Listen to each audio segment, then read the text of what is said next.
am I waiting for someone to? Good afternoon. Make sure you guys good? Good. Okay, thank you. Good afternoon, and welcome to the presentation of the 2022 Governor's Historic Preservation Awards. I'm Julianne Polanco, and it is my great honor to be your State Historic Preservation Officer. It's wonderful that you're here with us today, both in person and virtually, and we're really pleased to be able to live stream today's event to provide citizens throughout the state and beyond the opportunity to join us in celebration as we honor these amazing achievements in historic preservation. Gratitude to Greg Lucas, the state librarian, for sharing this lovely room with us today. We are in the Stanley Mosque Library and Courts building. It was constructed in 1922 in the classical Greek revival style, designed by Weeks and Day of San Francisco. Decorative elements include the Sierra white granite marble quarried in Madera County and terracotta from Gladney McBean in Lincoln. With the depictions of the history of California on the ceiling, it's a true representation of all of our state, its many attributes, and the lucky place that we get to call home.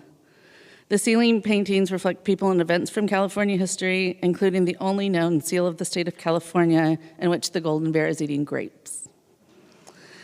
In 2013, the building experienced a major rehabilitation, restoring some historic features and artwork throughout. Some you see here and some you see in the hallways as you worked your way up, many of which had been hidden for years by modern intervention. Today, the library stands as a testament to value and the importance of saving our historic resources and this public building for all of us to enjoy. It is my great pleasure now to introduce the Director of California State Parks, Armando Quintero. I always appreciate the Director's time in being with us for this event, his support of historic preservation, and the active role that California State Parks plays in celebrating and commemorating our shared rich history in the stewardship of hundreds of buildings, cultural landscapes, and archaeological sites throughout the state park system.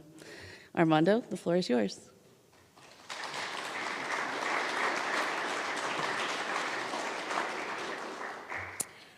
Before I begin, I'd like you to join me in the congratulations and celebration of Julie Polanco's appointment, again, to be the State Historic Preservation Officer for us in California.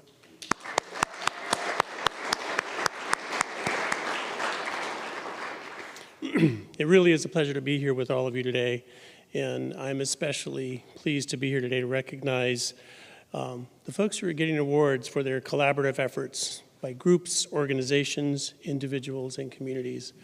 Really, parks and these preserved lands would not be there were it not for the efforts of private citizens and organizations, and it continues in the world of historic preservation. As Julie noted in her remarks, historic preservation is the work and the mission of the Office of Historic Preservation, and it's a key component to California state parks. The state park system is the steward, of 53 historic parks and monuments, 22 cultural preserves, over 13,000 recorded California Native American ancestral and archaeologic sites, over 2,000 historic structures, and more than 5 million artifacts and archival documents, from Indian baskets to historic photographs to antique railroad cars.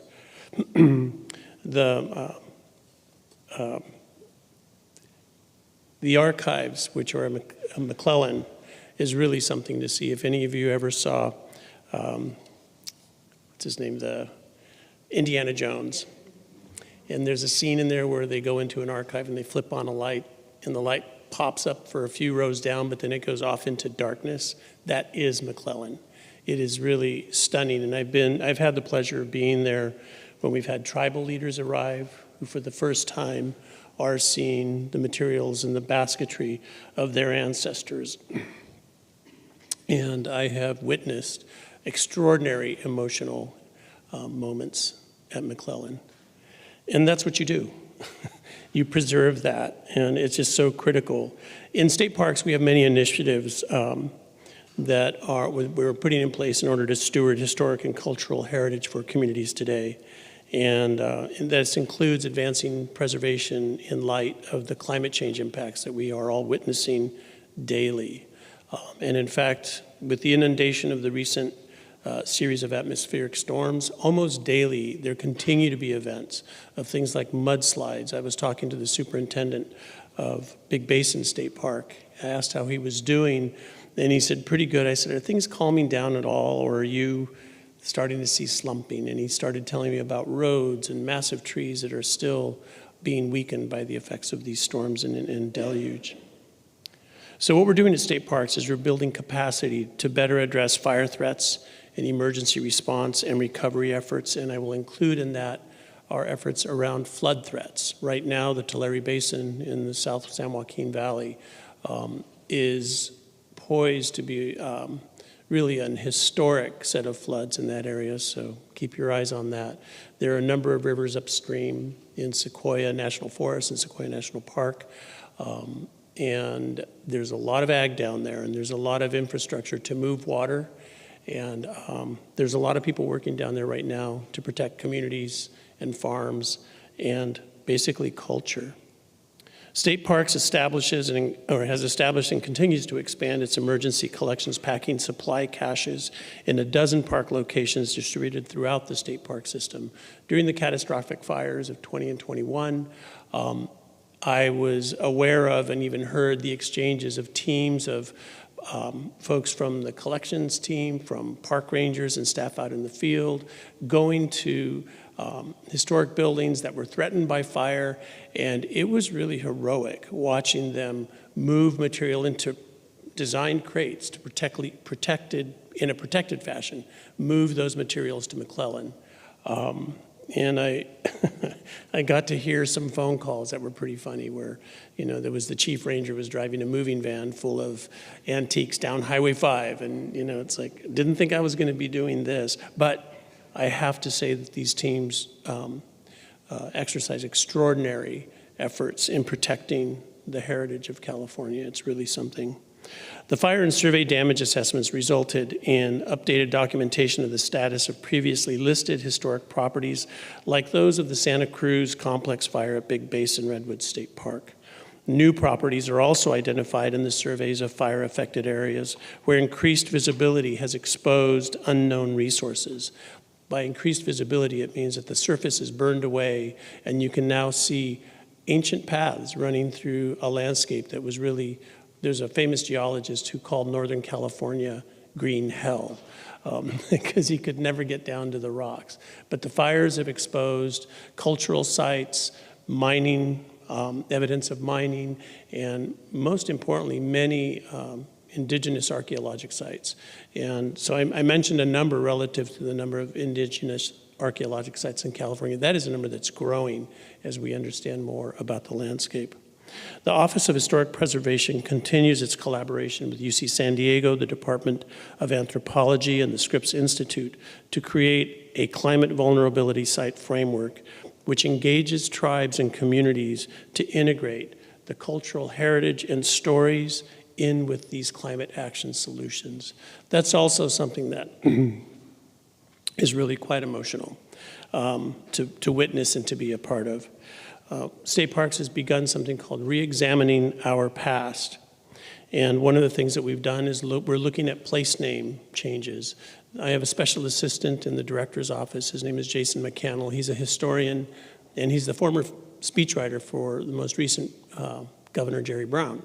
He's really a brilliant guy, and so what he has been doing is inventorying all the place names which have been raised as something that we should be considering, but he's doing the historical research to identify that a name, in fact, was not associated with that person that people thought demanded a place name change. So you may recall that Sumeg up on the North Coast in the world of the Yurok was in the news this last fall when we changed the name to Sumeg from Patrick's Point State Park. And that's a really good example of why we need to think about place names. Patrick's Point was named after a settler who was accused of killing some of the Yurok children there. And so the people who live there now, they were descendants of those families living there with the name as a part of their ancestral lands, one of the places where they practice ceremonial gatherings. So that was approved by the State Park and Recreation Commission by unanimous approval in '21. And more recently, State Parks has worked with tribes in submitting replacement names for geographical features with the SQ name, which the Board of Geographic Names was removing across the country. State Parks consulted with tribal nations in California, resulting in 7 replacement names for geographic features in Auburn State Recreation Area and Anza Borrego State Park. We're involved in tribal lands acknowledgement, interpretation, and exhibit development. And that is also something that has been amazing to watch this transformation. Up in the world of the Yurok, at a lagoon called Stone Lagoon, there was a building that State Parks had rented out for just casual use for years. And Stone Lagoon is one of the places where the jump dance ceremonies, which is 3 days of ceremony, begins. And we worked with Yurok tribe to develop the exhibitry there. And our park professionals worked with them. We got the building completely redone. And as it turned out, when I went up for a few days before the opening, and the first day of opening was only for tribal members, I found out that many tribal members had not gone there, in some cases in their entire lives, because it was not treated as something that was a part of their past. And the other thing that I think is really critical is at State Parks, we only hire Yurok people to work in that visitor center to tell the Yurok stories. The MOUs that we're putting together with indigenous tribes across the state is really quite something, and I think I'm going to mention something about that in a little bit. We are also working with, we've got funding to really illuminate and describe the African American history and engagement in state parks across the state. We got $15 million to work with the California African American Museum, and we've selected a number of priority parks, and we're going to begin with Black Miners Bar up in Folsom Lake, SRA. And Black Miners Bar is another place where we just had a place name. It, for many years, since 1961, Black Miners Bar had been called Negro Bar. Prior to 1961, it actually had the N-word bar as the name of that site. So for many people, Negro Bar was really just an extension of the previously used name. And through public participation, it was decided that Black Miners Bar is a name that it is for right now. But one of the ideas about examining our past is we continually develop our understanding of what we should be doing. And so what may happen in 10 years could very well be different than what we did just this last year. And I think that's also the story of what we all are engaged in. A few other parks are Candlestick State Recreation Area, Fort Ord Dunes down in Monterey, Columbia State Historic Park in the foothills, and Colonel Allensworth State Historic Park, just west of Bakersfield, about 40 miles. The Office of Historic Preservation has several multiple property document forms. I'm going to call those MPDFs now. These are documents that provide a historical context for particular themes in the National Register of Historic Places and framework, rather, to help aid in the nomination of properties important to California's rich history. The second part of the Asian Americans and the Asian Pacific Islanders in California and the Native Americans and the California Mission System, a document from the tribal experience, are all nearing completion. The Office of Historic Preservation has also initiated an African Americans in California MPDF study. Really looking forward to that. I was a National Park Ranger for 22 years, and during that time, one of the places that I managed was Alcatraz. And if any of you have ever been to Alcatraz or go to Alcatraz, what you'll see when you see photographs of inmates, half of them are Black Americans, but you don't hear the story of any one of them. And that is a good example, I think, in that in the backstory to that is most people had to commit really grievous crimes to get onto Alcatraz, and crimes in prison. And my guess is that story may prove a little different for people of color in that prison. So we recognize that preserving our heritage cannot be left to any one state department alone, and often it's too great for it is too great for government agencies, even when they're combined. And I can say that the disasters that we have been experiencing, particularly with these fires, through the we have an emergency meeting every morning for about an hour with all the department heads on what's going on around the state. And I can tell you that the historic preservation is a part of those conversations every time we have those meetings. And that's with CDFW, Fish and Wildlife, CAL FIRE, Office of Emergency Services, Highway Patrol. It's everybody being aware of what we're doing comprehensively in terms of what these emergencies can affect. Preservation's greatest strength and successes come from citizens, as I said earlier, public, private, and of all backgrounds, coming together to protect, sustain, and share California's rich heritage. And it is in the recognition of this strength and spirit that guides our purpose in this presentation of the Governor's Historic Preservation Awards, something that has been done since 1986. And this award is designed to honor the accomplishments of community-based groups and individuals throughout California, each of which has worked to preserve the aspects of the heritage it most values.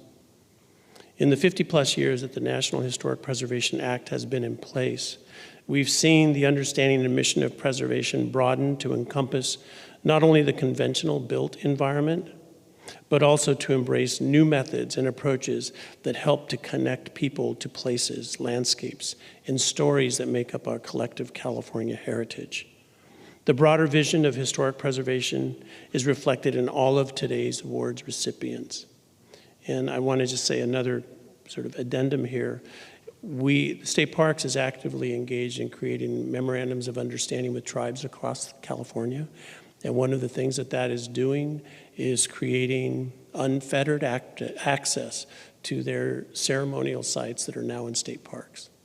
And as a part of that, I've had the privilege of attending these ceremonies, and I cannot express the power of experiencing literally these living ancient cultures in first person. You know, it is mind-blowing, and I had asked about elements of these events that I knew about, and they said, well, you have to be there, and then we'll answer your question. We will not send you an email. We won't talk about it over the phone, which is a really wonderful cultural attribute, right? And so when I've gone to these ceremonies, I stand there and will ask, when it's appropriate, about different items. And one of the things that I had no idea about, for example, with the Yurok, is the ceremonial regalia that the dancers wear, in some cases, is hundreds of years old and has been passed down through families.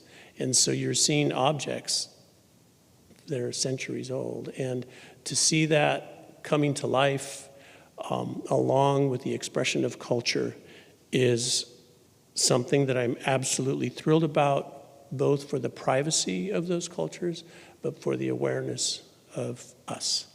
You know, it's a real privilege. So today's awardees include folks who are being acknowledged for the development of techniques and materials to stabilize and restore the fragile beauty of stained glass windows, production of a podcast that communicates the enduring value of preservation through the voices and actions of the next generation of heritage conservationists, the rehabilitation of historic buildings for contemporary uses, even as they continue to stand as tangible links to unique and layered pasts. We're appreciative of today's awardees and the countless others for their efforts to ensure that our collective history is celebrated and commemorated. We should not waver in our commitment to honor our ancestors for their work, contributions that are in hopes of their legacy, which will enrich our present, inspire our youth, and in their efforts to not only build a more just world, but I think it is about a reflection of deep time as we look ahead into this deep time that we currently live in. Julie?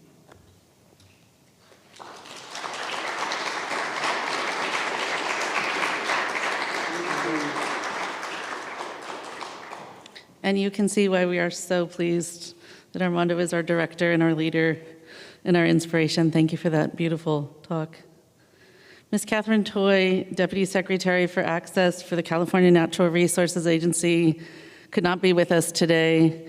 She asked me to extend her congratulations to all of you, and she says, I quote, "You have put communities at the center of telling our collective California story. In doing so, you create a culture in which all Californians can feel seen and valued. I also appreciate the opportunity to provide a particular message of heartfelt congratulations to the Angel Island Immigration Station Hospital Project. Restoring and telling the story of this historic immigration station will forever be close to my heart.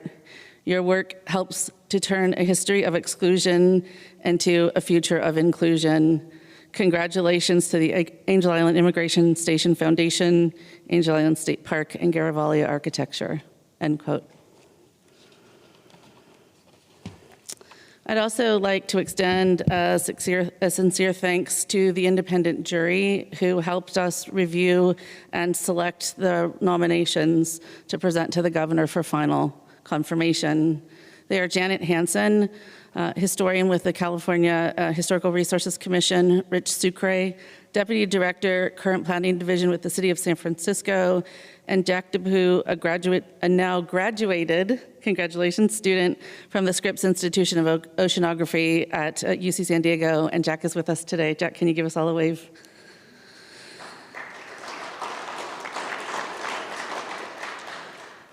Janet, Rich, and Jack provided thoughtful and informed recommendations that were central to the selections, and we thank them so much for their keen eye and their assistance.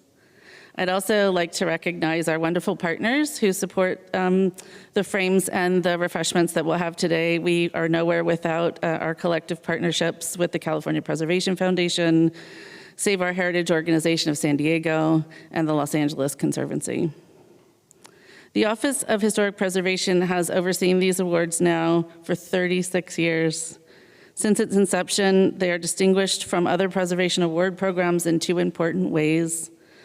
They emphasize active involvement and participation by community groups and recognize a broad array of preservation activities, from the built environment to archaeology, interpretation, and preservation planning. The awards give praise to hundreds of individuals, organizations, and communities, public and private agencies. With this important work, we couldn't be anywhere if we weren't together, and we thank everybody who is not here present as well for the work they do every day. For each award, Deputy SHPO Janon Saunders will give a short presentation about the project. The recipients of the award will then be asked to come up to accept the certificate and have a photo. And then one spokesperson for each group will be given the opportunity to say a few words. And then we'll keep doing this until we are finished. So let's begin. Janon, the floor is yours.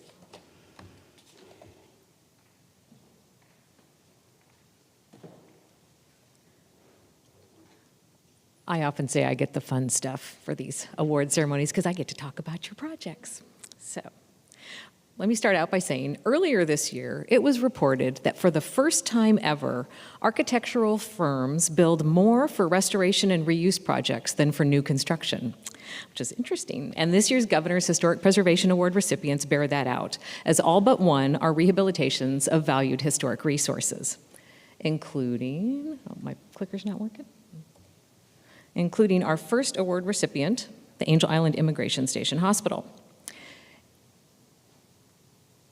Give you a photo. In the early 1900s, a facility similar in purpose to the U.S. Immigration Station at Ellis Island was built on Angel Island in the San Francisco Bay to enforce exclusionary immigration policies that began with the Chinese Exclusion Act of 1882.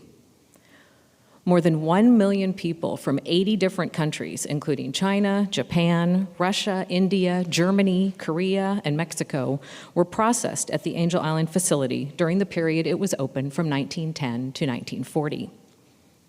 By the late 1940s, the Angel Island Immigration Station Hospital had been abandoned and fell deeper into disrepair in the ensuing decades.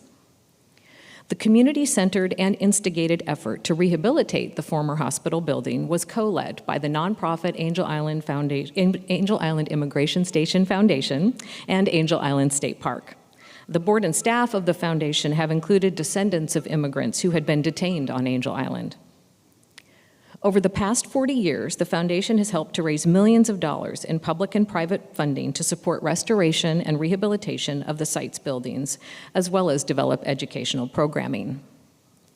The former hospital, now known as the Angel Island Immigration Museum, contains permanent and changing exhibits, multi-purpose rooms, a catering kitchen, and retail, support service, and staff and volunteer office space.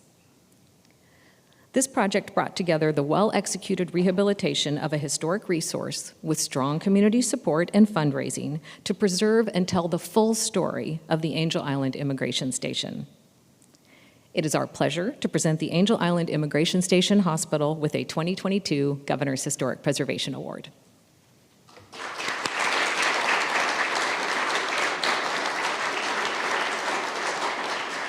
This way.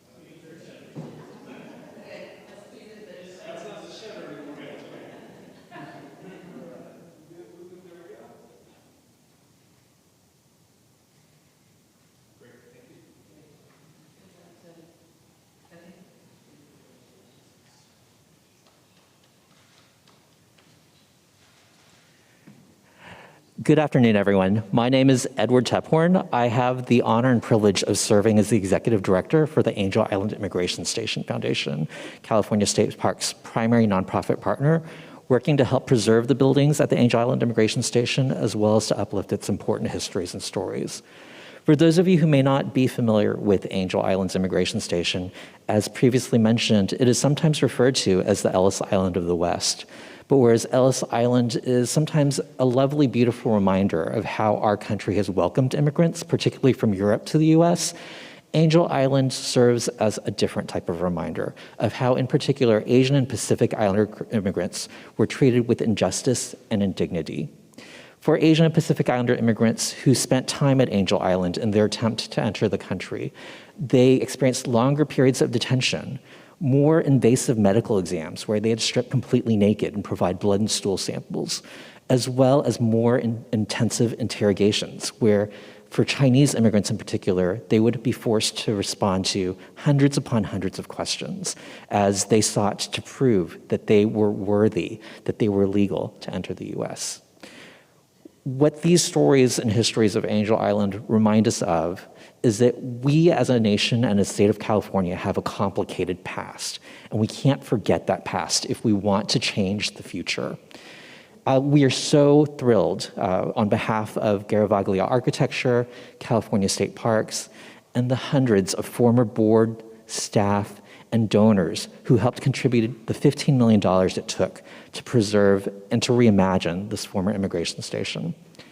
At a time where we've seen increased racism, specifically over 10,000 attacks and acts of hatred against Asian Pacific Islanders in the past 3 years alone, as we've also seen our brothers and sisters and siblings in Black, Indigenous, Latino, Latinx communities continue to experience injustice, and as we've seen increased xenophobia targeted towards immigrants to our state and to our country, the work that we collectively do, along with all of you and other historic sites and historic organizations, is so important, ensuring that we remember history so that regardless of where we were born or how we identify or what language we speak, who we love or who we are loved by, all of our communities deserve the right to be seen, heard, and valued, to be remembered, and to feel safe and welcome in this country.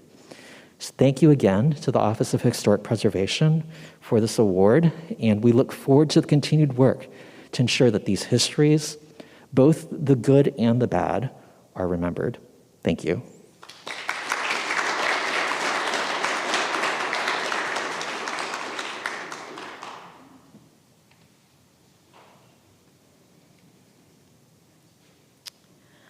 Restoration and rehabilitation were the focus of our next award as well, the First Congregational Church of Long Beach. The church has long been an active presence in downtown Long Beach, and the 1914 Italian Romanesque Revival Church building is a Long Beach historical landmark and is listed on the National Register of Historic Places. Project work included low-pressure steam cleaning of the brick and terracotta masonry to reveal the full range of deterioration problems, needed repairs, and hazardous materials identification and abatement. It was discovered that damaging impacts of long-standing severe seismic and systemic steel corrosion problems had fractured the terracotta tracery of the building's large rose window.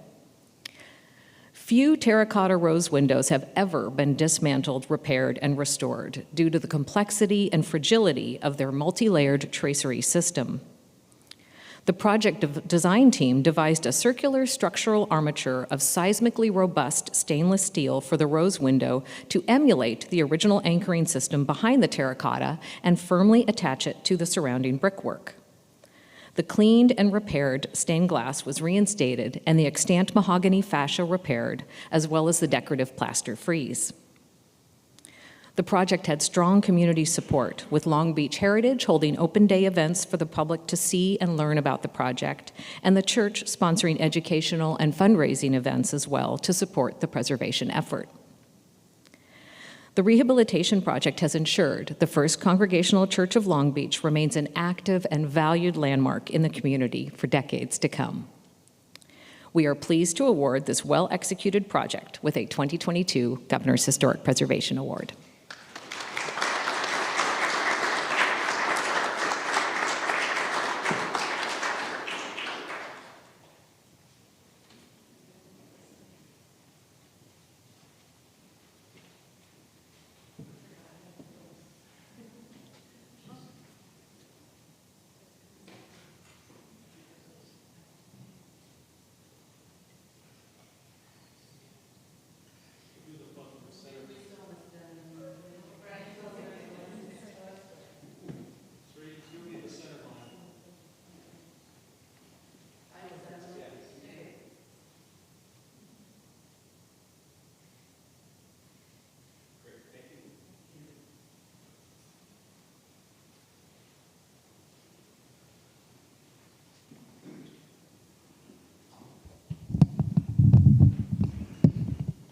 Hi, my name is Kara Varnell, and I am a co-chair of the Historic Preservation Committee, and I'm here today with my colleagues, Dorothy King, who is chair of the Historic Preservation Development Committee, and Steve Crow, who's on that committee, but he is also the church treasurer, as well as John Fiddler, who I will speak about in a minute. So we're here today on behalf of a congregation of about 400 people, and we are absolutely honored to be accepting this award. Sorry, I'm reading off my phone, and I'm sorry. I have to make it a little bit bigger. It was harder than I thought. I was prepared for it to be easy, but it's not. Anyway, we are deeply grateful for the State Historic Preservation Office and the Governor for this high honor. And preserving our east facade has been a journey of discovery and learning for the entire congregation. First Congregational Church is the oldest building in downtown Long Beach to still serve the purpose for which it was built. We haven't turned into condos, and we're not a nightclub. And not only that, it's the same congregation, obviously not the same people, but the same congregation with the same shared values, dedicated to serving the greater community. From its inception, it was intended to be more than just a church built for Sunday service. For 110 years, it has provided the public with a beautiful space for concerts, theater, public debates, social justice events, meeting places for the likes of Boy Scouts and Girl Scouts, and things like that. But on its 100th birthday, it was showing some very serious signs of disintegration to its beautiful exterior, most especially to the decorative terracotta elements. especially those columns around the sanctuary windows. We don't see it over on the, you saw it on the other picture. There were columns, the terracotta columns were beginning to collapse into their bases. It was kind of scary.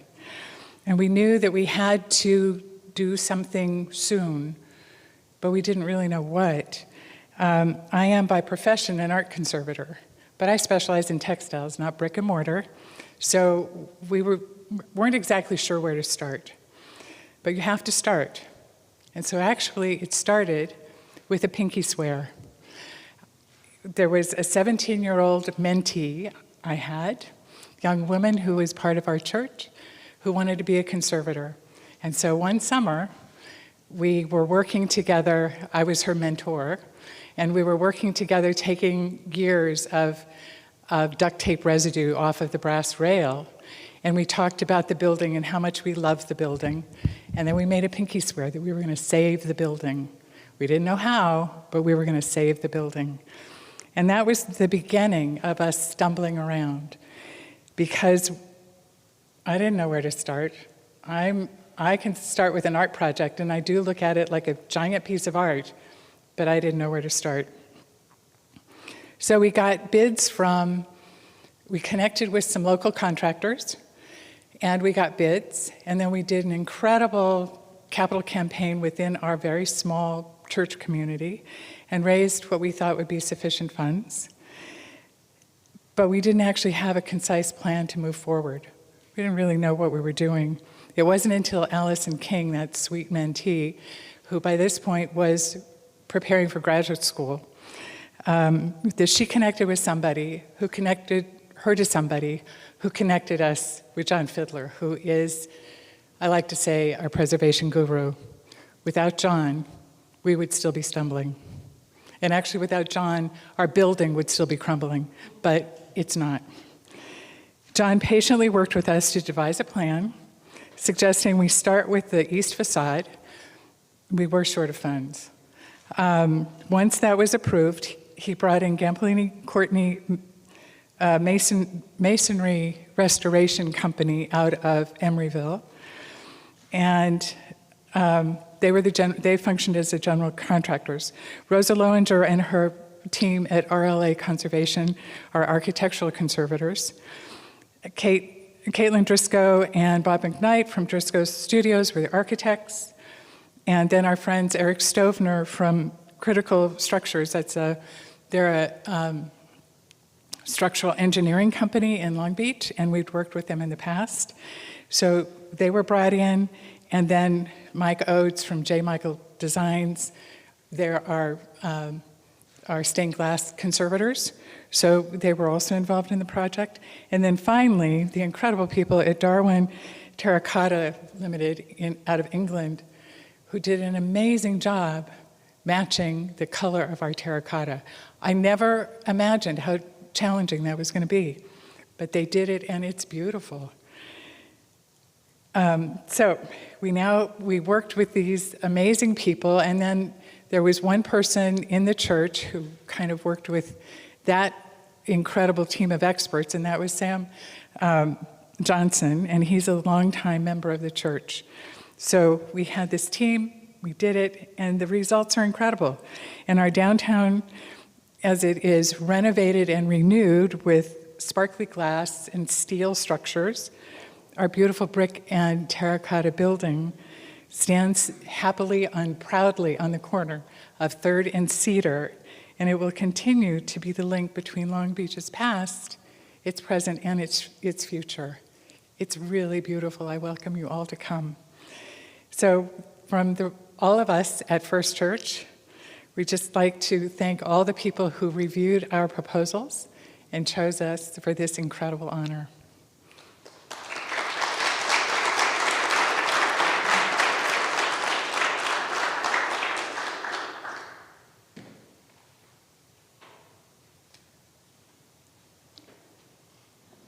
Another historic resource held in high esteem by its community is the old Orange County Courthouse in Santa Ana, California.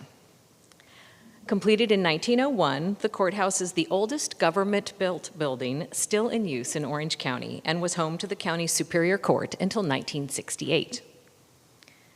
Between 1983 and 1992, the courthouse underwent seismic upgrades and a restoration project that restored the building's public spaces to their original 1901 appearance. The building is designated as a California Historical Landmark and is listed on the National Register of Historic Places. As the surrounding area developed into a modern civic center complex, the unchanging red Arizona sandstone facade of the courthouse emerged as an iconic Orange County government landmark. However, exposure to the elements for more than a century had begun to take their toll on the facade, and portions of the sandstone surface showed signs of significant erosion and cracking, and in some extreme cases had fallen off the building entirely. The rehabilitation project's goal was to provide needed repairs and maintenance to the historic building in accordance with the Secretary of the Interior standards. Core samplings were taken from the south facade to learn more about the composition and condition of the red sandstone, which is a very challenging material to work with.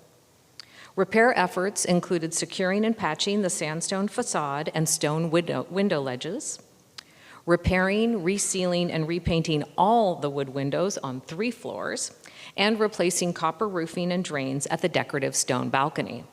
All work was completed while the building was fully occupied and in use. The courthouse serves as a physical reminder of the county's founding and is much beloved by the community. Many residents have memories of visiting the courthouse to get married or learn about local history. The Old Orange County Courthouse project has ensured this iconic government building will continue to be at the heart of community life and is well deserving of a 2022 Governor's Historic Preservation Award.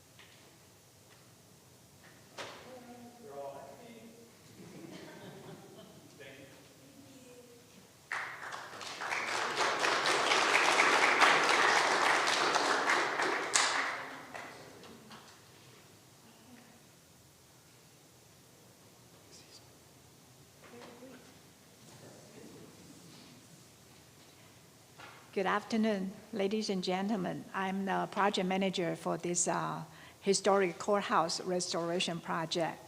We started at 2015. Actually 2014 to do the program CEQA documentation. Then 2014, we worked with Page and Turnbull to do the design. And with my funding support from the OC Parks, and it's, we started from the south face because that's the face that exposed to the element the most.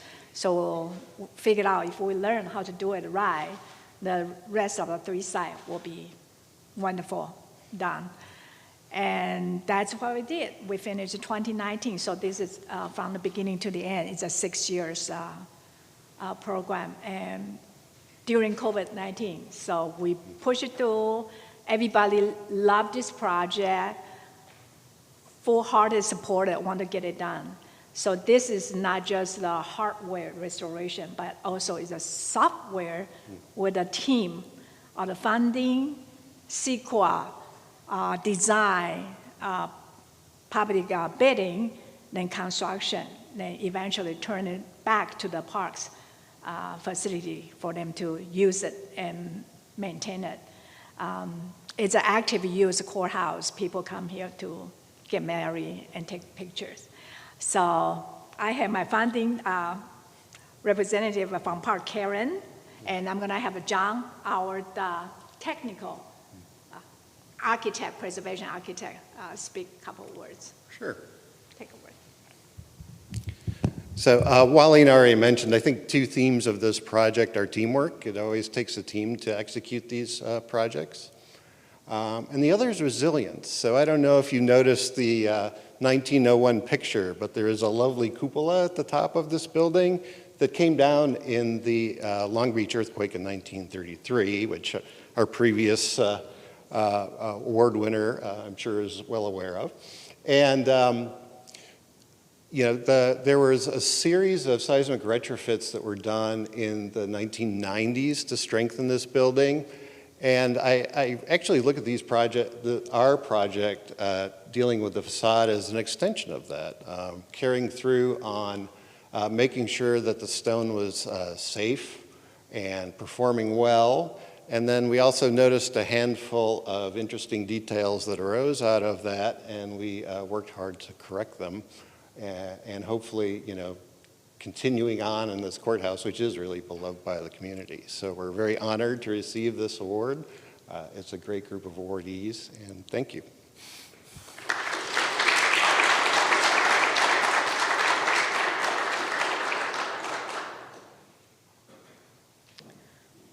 Well, from a historic resource more than a century old, we move forward into the mid-century modern era with our next award, the Sacramento Municipal Utility District Headquarters Building, or what is more commonly known as SMUD Headquarters. Completed in 1960, the SMUD Headquarters Building brought a significant international-style modernist icon to the Sacramento region. Designed by architects Albert M. Dreyfus and Leonard D. Blackford of Dreyfus and Blackford Architects, and landscape architects Ralph Jones and Scott Beamer, the project received national and international attention for its forward-thinking technology that remains relevant today. Although the building's defining features are still remarkably intact, when SMUD had the building evaluated recently, there was a clear need for hazardous materials remediation and detailed cleaning of facade elements to ensure longevity over time. Also addressed were concerns over water intrusion, structural performance in an earthquake, and the need to provide a vibrant workplace for changing generations of staff.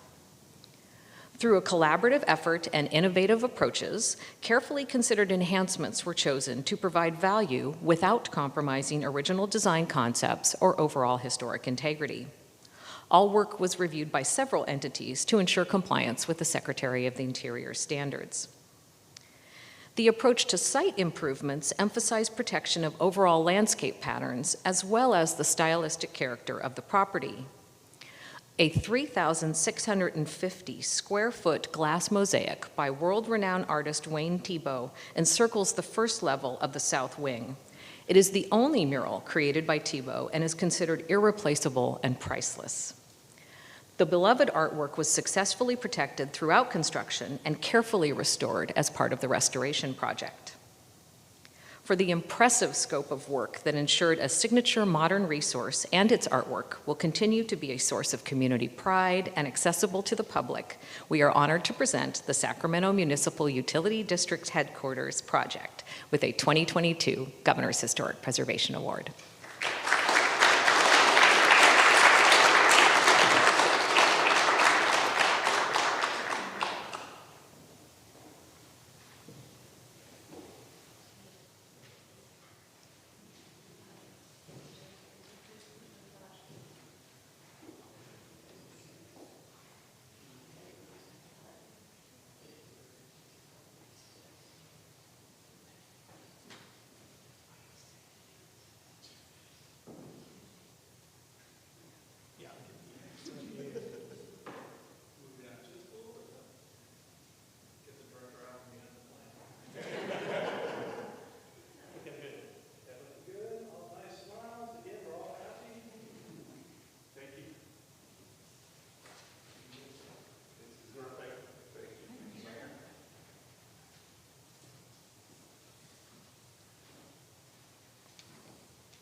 So I didn't prepare any remarks, but come on, guys, come back.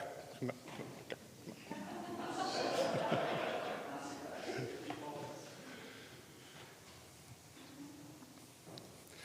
So this is an incredibly important project for me. As design director, I'm Chris Barkley, design director and president of Dreyfus and Blackford Architecture here in Sacramento. And my predecessors, Lynn and Al, I call them Lynn and Al, not Albert and Leonard, but they were responsible for this building about the time that I was born. I was born in 1960, and right around when the building was completed. So to be able to come in and reimagine what they created was a really important thing for me. And defining moment in my career, I really feel that's the case. There's a lot of stories we could tell. I could be up here for a really long time. And the folks that are up here on the stage put their heart and soul into it. And it really does take a team that was mentioned earlier today. We have a team of 4 firms that really on the design side and preservation side. We have Wis Jenny Elsner, who worked with us on the architectural side. But also a really important part of this was the historic landscape. And so we have Page and Turnbull represented and Calendar Landscape Architects. And so actually through multiple contracts, we all work together to a common goal to kind of achieve this really important project. So I really would like to thank the Governor's Office, the state parks, the jury, and really the greater preservation community of Sacramento for all of the support that we received over time and for recognizing modernism as an important historic resource. So anyway, thank you very much.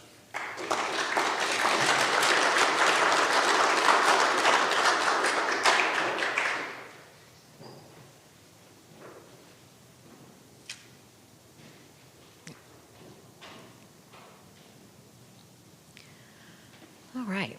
Well, up to now, this year's awards have celebrated the value and benefit of preserving and rehabilitating treasured historic buildings.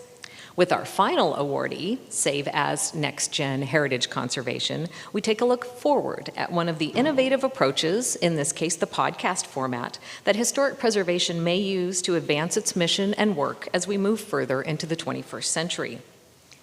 The podcast, Save As Next Gen Heritage Conservation, seeks to build support for heritage conservation by making it accessible, compelling, and relevant, helping residents understand their communities by connecting history with contemporary life, and helping emerging preservationists speak effectively about their work. Through interviews with graduate students and alumni of the University of Southern California, the podcast explores why we save historic places, the connections between social justice and cultural heritage, and other preservation-driven issues. Episodes center around the voices of students and young leaders working in and for their communities. Save As embodies the notion of history as both personal and local, often revealing lesser-known aspects of the state's heritage, such as the Central Valley Armenian community of Yetum, Yuba City's Punjabi heritage, and even the acoustic heritage of Los Angeles' renowned recording studios. It also illustrates the field's integral ties to social justice issues, such as the racing of space, public housing, and preservation's role in urban resilience. Most episodes interview one guest about their master's thesis, but some broaden the lens by focusing on class projects that involve community partnerships. The podcast format allows students to talk about their work in their own words, and in some cases, the words of those that they interview. For its innovative approach to making historic preservation and current scholarship accessible to new audiences, and literally amplifying the voices of emerging leaders in heritage conservation, it is our pleasure to present Save As Next Gen Heritage Conservation with a 2022 Governor's Historic Preservation Award.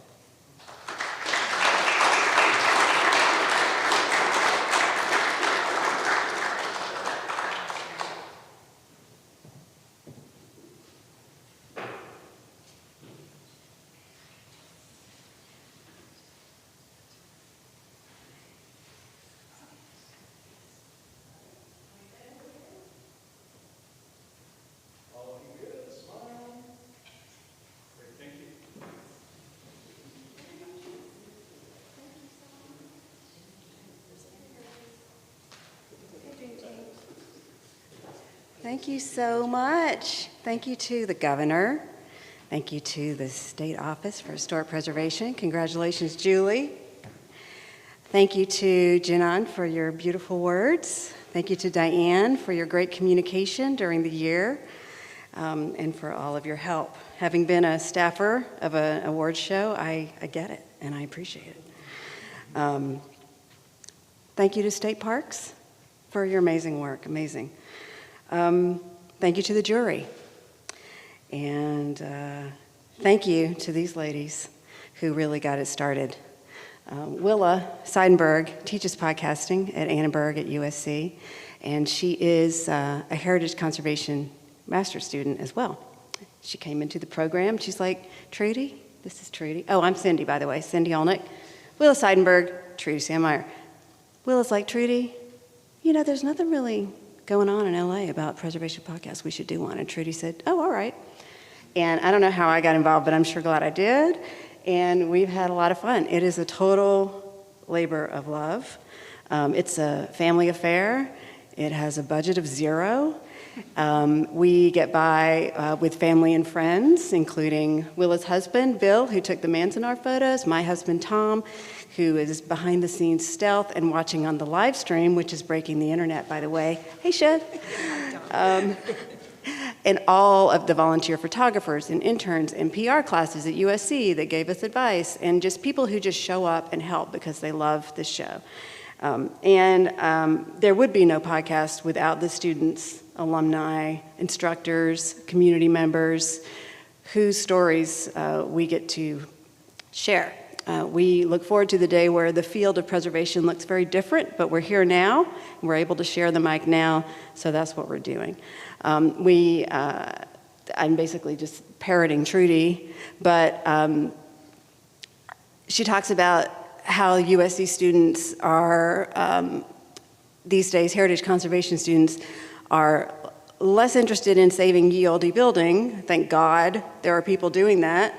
But the USC students, they study their passions, their identities, and they're interested in what's next.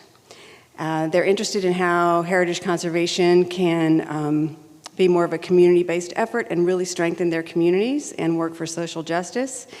And so we need to, as Trudy says, we need to listen to them now because they're next. And we're just so grateful to be able to help get the word out. Speaking of getting the word out, if you haven't listened to Save As, please do, saveas.place or wherever you get your podcast, and please tell a friend. Thanks. Good? All right.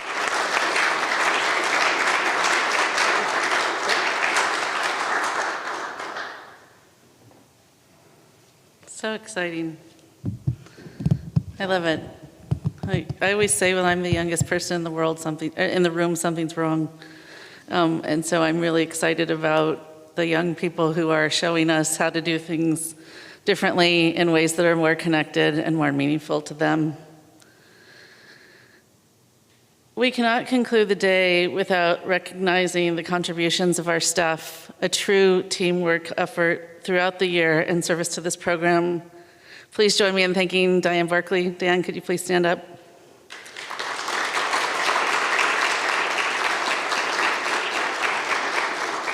And Janon Saunders. Janon, stay standing when you stand up.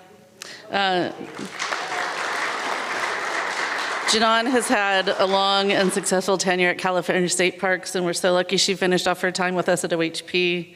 She'll be retiring at the end of May, so this is the last awards that she'll be with us. She's been so invaluable, an asset to not only the Office of Historic Preservation, but somebody with great integrity and a true public servant. We couldn't have been more lucky to work with Janon. We miss her already, but we're so happy for her next adventure. Congratulations, Janon.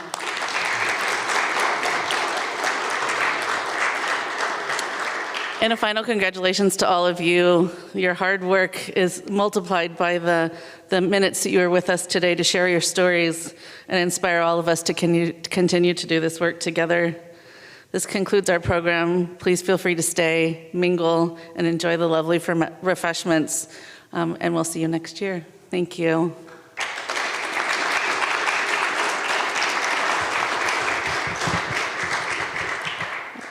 I should also, have acknowledged Brian Baird with State Parks, who's our photographer, and our people in the back that are helping us today with the broadcasting. Thank you all so much.